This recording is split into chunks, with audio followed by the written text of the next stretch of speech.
कल्पना कीजिए कि आप अपनी पीठ पर भारी बोझ लादे हुए हैं। ये आप पर बोझ डालता है, आपको थका देता है और आपको धीमा कर देता है। आप इससे छुटकारा पाना चाहते हैं, लेकिन आप नहीं जानते कि कैसे। आप इसे पकड़कर रखते हैं, आशा करते हैं कि यह किसी तरह गायब हो जाएगा, लेकिन ऐसा नहीं है। यह तब तक भारी और भारी होता जाता है जब तक आप मुश्किल से हिल नहीं पाते। बहुत से लोग इसी तरह अपना जीवन जीते हैं। वे अपने अतीत, अपने पछतावे, अपनी चिंताओं, अपने डर और अपने लगाव का बोझ ढोते हैं। वे कष्ट सहते हैं क्योंकि वे जाने नहीं दे सकते। वे वर्तमान क्षण की सुंदरता और आनंद को याद करते हैं। वे जीवन का सही अर्थ भूल जाते हैं। लेकिन खुद को इस बोझ से मुक्त करने का एक तरीका है। वर्तमान में जाने और जीने का एक तरीका है। शांति और खुशी पाने का एक तरीका है। नमस्कार मित्रों, अक्षरानंत चैनल में आपका स्वागत है। कहानी में आगे बढ़ने से पहले कमेंट में नमो बुद्धाय जरूर लिखें। यह कहानी है कि कैसे दो भिक्षुओं ने दयालुता के एक साधारण कार्य से यह सबक सीखा। बहुत समय पहले एक दूर देश में दो बौद्ध भिक्षु रहते थे, जिन्होंने अपना जीवन ध्यान और ज्ञानोदय के लिए समर्पित कर दिया था।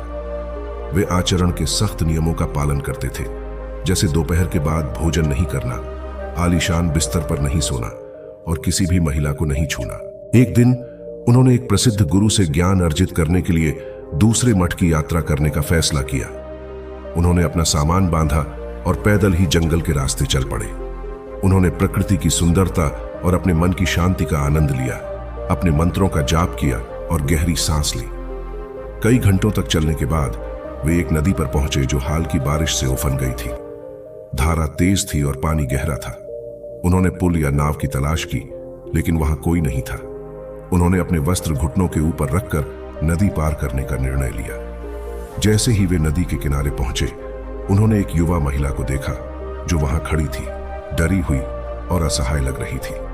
उसने बढ़िया रेशमी पोशाक और मोतियों का हार पहना था।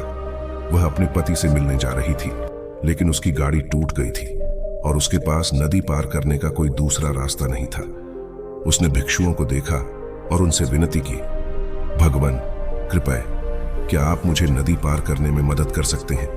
मैं तैर नहीं सकती और मुझे पानी से डर लगता है। मुझे रात होने से पहले दूसरी तरफ पहुंचना होगा, नहीं तो मेरा पति सोचेगा कि मैंने उसे त्याग दिया है। कृपया मुझ पर दया करें। भिक्षु एक दूसरे की ओर देखने लगे, सोचने लगे कि क्या करें। वे जानते थे कि उनकी प्रतिज्ञाएं उन्हें किसी भी महिला को छूने से रोकती है। अपनी पीठ पर किसी महिला को ले जाना तो दूर की बात है। वे यह भी जानते थे कि महिला संकट में है और उसे उनकी मदद की जरूरत है। वे करुणा और अनुशासन के बीच फंसे हुए थे। वरिष्ठ भिक्षु, जो अधिक उम्र का और समझदार था, ने अपना मन बना लिया। उसने महिला से कहा, चिंता मत करो मेरे बच्चे, मैं तुम्हें नदी पार करने में मदद करूंगा। आओ, मेरी पीठ पर चढ़ जाओ और कसकर पकड़ लो। महिला बहुत खुश हुई और उसे बहुत बहुत धन्यवाद दिया। वह जल्दी से उसकी पीठ पर चढ़ गई और अपनी बाहें उसकी गर्दन के चारों ओर लपेट दी। वरिष्ठ भिक्षु ने अपना वस्त्र उठाया और पानी में कदम रखा। उसके पीछे कनिष्ठ भिक्षु भी आया, जो हैरान और अवाक रह गया।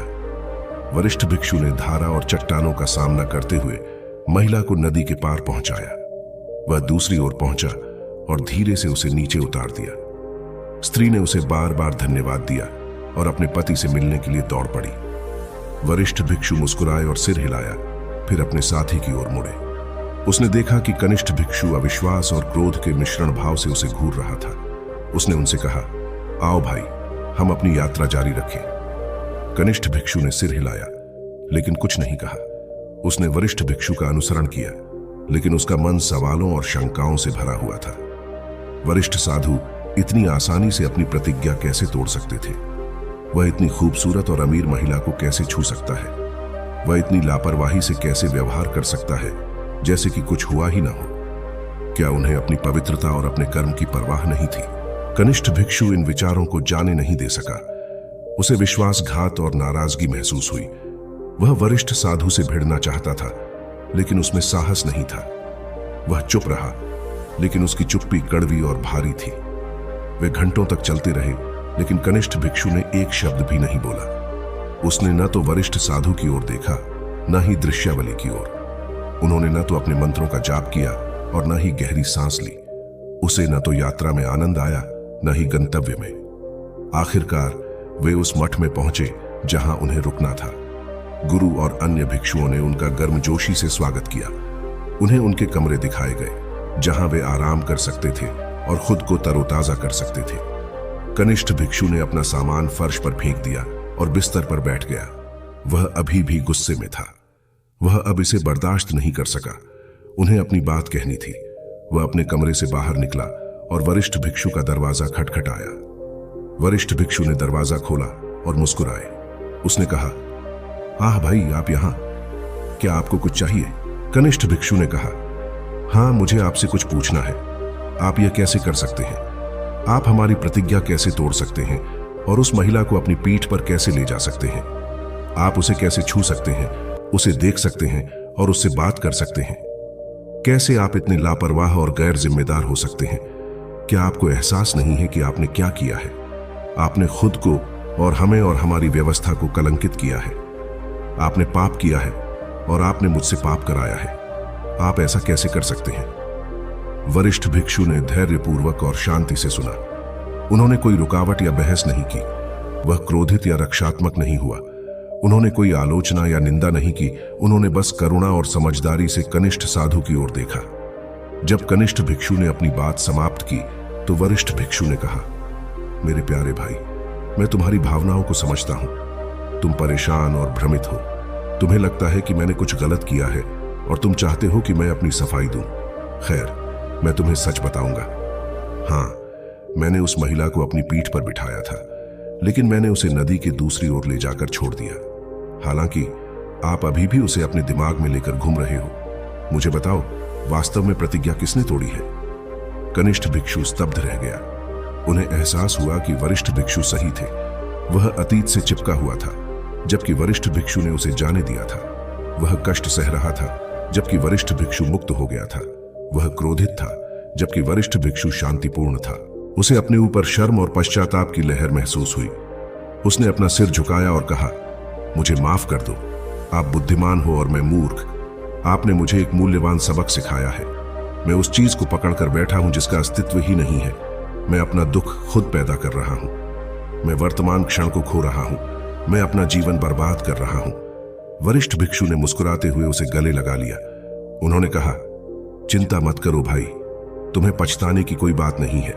तुमने अपनी गलती से सीख ली है। तुम अपने अनुभव से विकसित हो गए हो। तुम अपने भ्रम से जाग गए हो। तुम्हें सत्य मिल गया है। तुमने खुद को मुक्त कर लिया है। कनिष्ठ भिक्षु को कृतज्ञता और खुशी की लहर महसूस हुई। उन्होंने वरिष्ठ भिक्षु को धन्यवाद दिया और उनसे क्षमा मांगी। उसने कहा, धन्यवाद भाई, आपने मुझे मुझसे बचाया है। आपने मुझे रास्ता दिखाया है। तुमने मुझे मुक्त किया है। दोनों भिक्षु गले मिले और हंसे। उन्हें प्यार और दोस्ती का बंधन महसूस हुआ। उन्हें सद्भाव और आनंद की अनुभूति महसूस हुई। उन्हें आत्मज्ञान और निर्वाण की स्थिति महसूस हुई। वे अपने कमरे से बाहर निकले और अन्य लोगों के साथ रात्रि भोज के लिए शामिल हुए। उन्होंने खाया पिया, बातचीत की और गाना गाया। उन्होंने जश्न मनाया और आनंद मनाया। वे खुश और स्वतंत्र थे।